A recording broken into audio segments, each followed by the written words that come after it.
नमस्कार साथियों, स्वागत है आप सभी का आपकी अपनी पाठशाला पर। मैं हूं अंकित अवस्थी। साथियों, हमारे पड़ोसी मुल्क नेपाल ने हाल ही में कुछ ऐसे सटल वे में ऐसा काम कर दिया है कि दुनिया का ध्यान अपनी ओर आकर्षित कर लिया है। दुनिया में जहां एक और चीन, अमेरिका, रशिया, इन सब के बीच में रस्साकसी चल रही है, सब लोग अपने अपनी ताकत की आजमाइश में लगे हैं।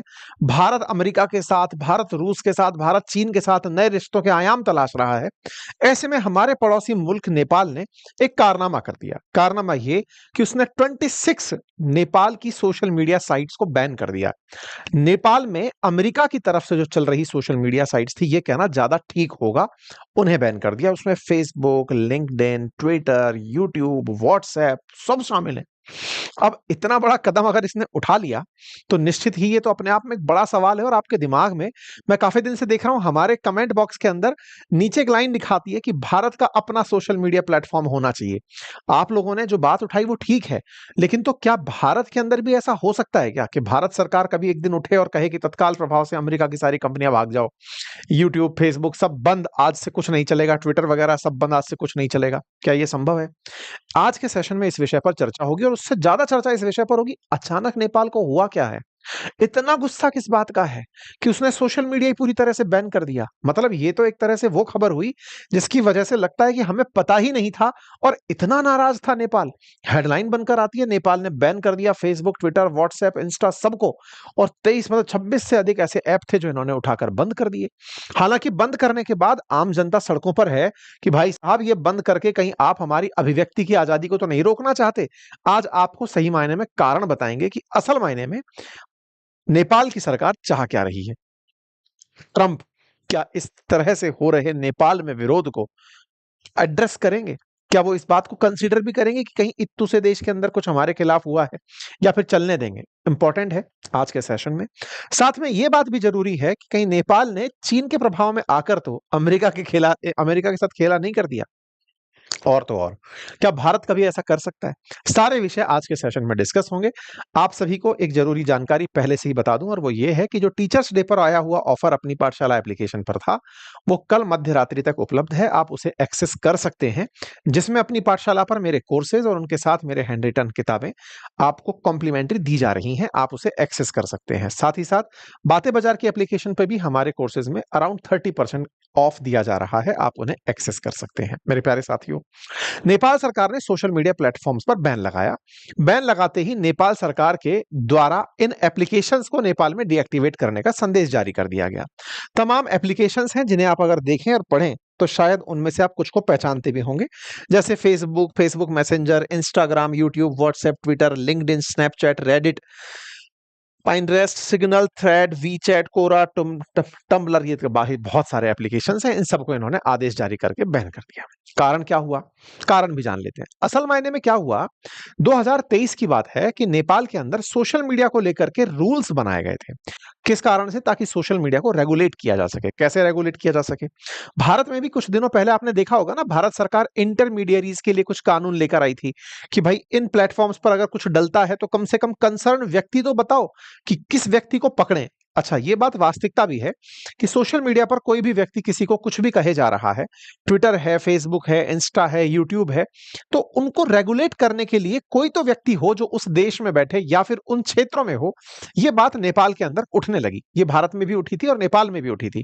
नेपाल सरकार ने भी यही सेम बात मानी कि यार हाँ, ये तो होता है कि हमारे सोशल मीडिया प्लेटफॉर्म्स पर कई बार सरकार विरोधी चीजें चलने लग जाती हैं, या फिर कल्चर के विरोध में चल जाती है, किसी व्यक्ति विशेष, महिलाएं, पुरुष, बच्चे, इन सबके खिलाफ कुछ ना कुछ चल जाता है।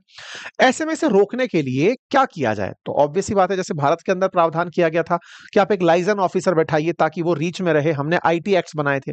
नेपाल ने भी वैसे ही किया। नेपाल ने अपनी तरफ से डायरेक्टिव्स निकाले ताकि operations on social networking sites 2023 के नाम से इन्होंने निकाले, और कहा कि it is mandatory for social media sites such as Facebook and all, जिसमें टिकटॉक और यूट्यूब को भी शामिल किया गया, कि वो अपना एक लाइजन ऑफिस नेपाल में खोलें।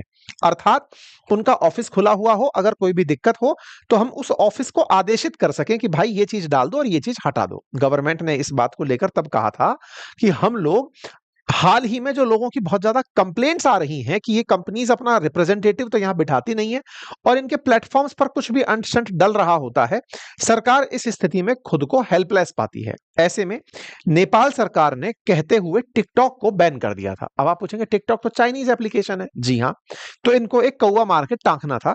इन्होंने टिकटॉक को बैन कर दिया 2023 में, ये कहते हुए कि अपना लाइसेंस ऑफिस लेकर के आओ, तब जाकर के ही हम आपको यहां पर परमिशन देंगे। चाइना ने हालांकि इस बात को एग्री कर लिया और आज टिकटॉक चाइना में चल रहा है।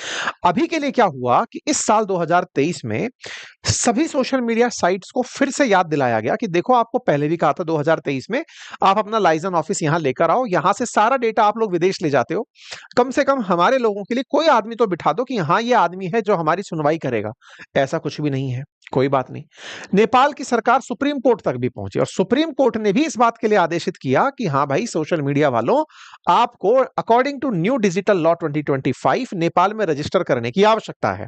लेकिन इन सोशल मीडिया कंपनियों ने उनकी एक ना सुनी। सुने भी क्यों? 3 करोड़ तो कुल मिला के आबादी है।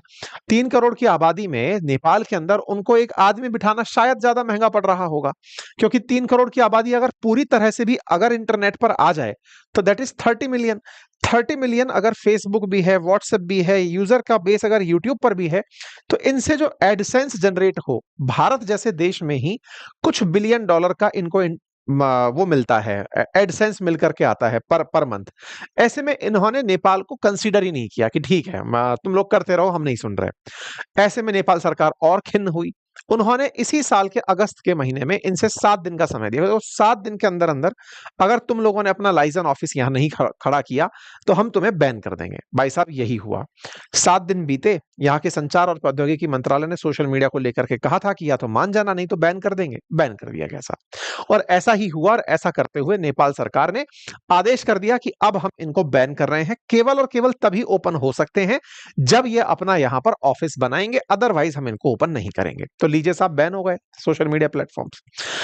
लेकिन इसके पीछे जनता का कुछ और ही कहना है। नेपाल की जनता का कहना है कि नेपाल में हाल ही के दिनों में राजशाही की मांग उठी है। मांग उठती कहां है आजकल? सोशल मीडिया पर। जनता कहां रिएक्शन देती है? ट्विटर पर, फेसबुक पर, इंस्टा पर, यूट्यूब पर, यहां पे रिएक्शन देती है। बोले सरकार असल में डर गई। उन्हें इन प्लेटफॉर्म्स के ऊपर नियंत्रण चाहिए था ताकि नेपाल की सरकार के खिलाफ कोई एजिटेशन ना हो।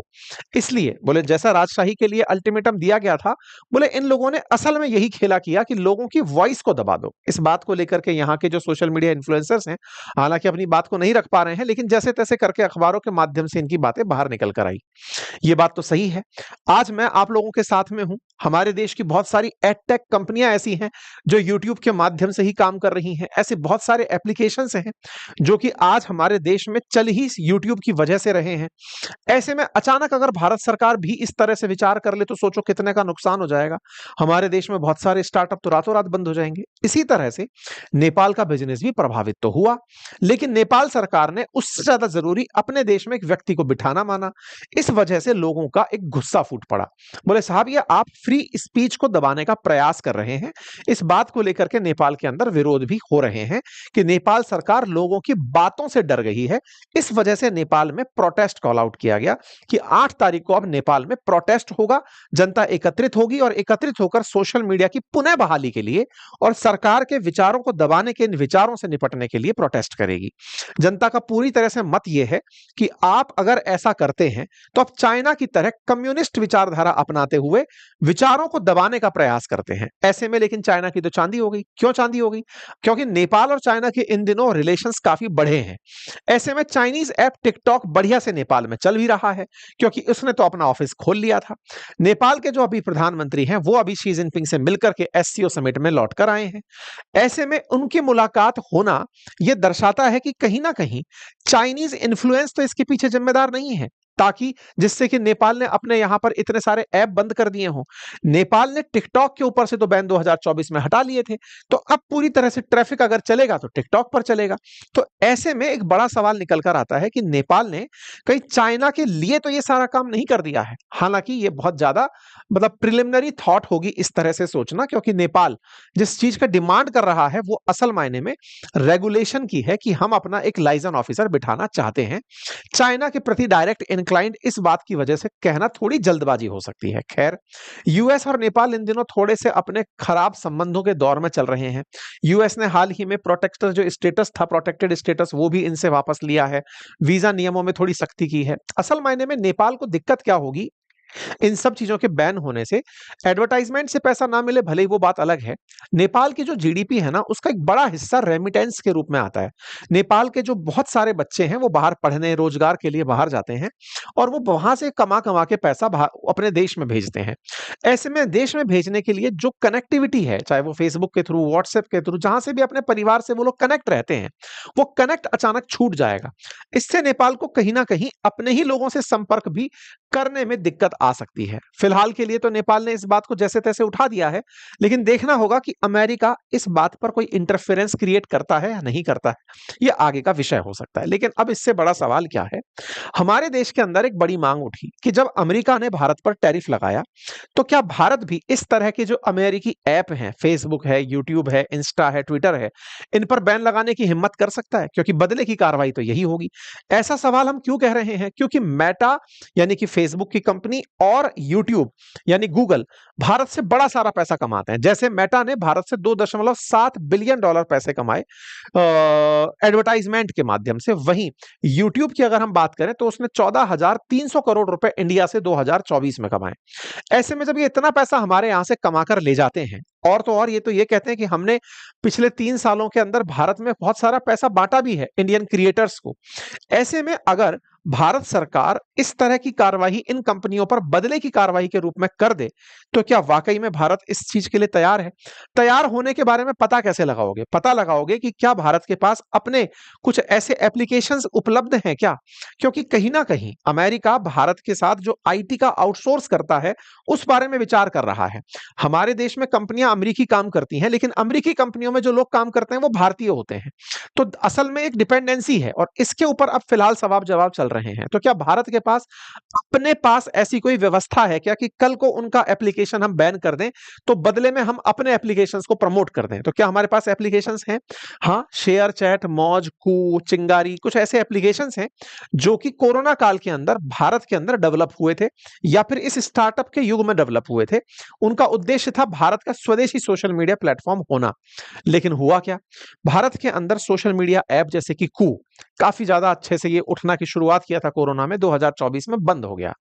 ऐसे ही चिंगारी ने पिछले सालों में अपने कम से कम 50% लोगों को बाहर निकाल दिया।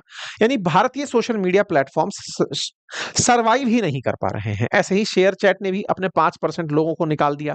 कुल मिलाकर के भारत के अंदर जो भारतीय कंपनियां हैं वो अच्छा परफॉर्म नहीं कर पा रही हैं। और अगर कल को भारत सरकार ने नेपाल की तरह अगर सोशल मीडिया प्लेटफॉर्म्स पर बैन लगा दिया, तो यहां पर तो बहुत ज्यादा प्रदर्शन हो जाएंगे, क्योंकि इन दिनों सरकारें हमारे यहां सोशल मीडिया के थ्रू चल रही हैं।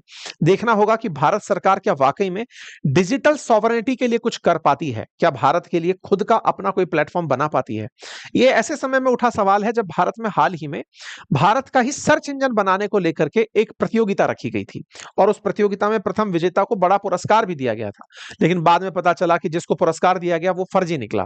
मतलब कि उसने जो प्लेटफॉर्म था वो कहीं और का कॉपी पेस्ट करके बैक कोड से लिख करके इनको दे दिया था। खैर, भारत सरकार विचार तो करती है, लेकिन एग्जीक्यूशन में इसके बहुत सी चुनौतियां हैं। आपको क्या लगता है, क्या भारत को वाकई में अमेरिकी कंपनियों से निपटते हुए भारत का एक ग्लोबल सोशल मीडिया प्लेटफॉर्म बनाना चाहिए, जैसे कि चाइना ने अपना टिकटॉक या फिर वीचैट जैसी चीजें बनाई हुई हैं? अपना विचार कमेंट बॉक्स में जरूर रखें। फिलहाल के लिए इतना ही। चैनल पर नए हैं तो सब्सक्राइब कर लें। बाकी हाँ, टीचर्स डे का जो ऑफर है वो कल तक वैलिड है, आप उसका लाभ सुनिश्चित कर सकते हैं। अपनी पाठशाला एप्लीकेशन और बातें बाजार की एप्लीकेशन पर लिंक उनका कमेंट बॉक्स में दिया गया है। धन्यवाद।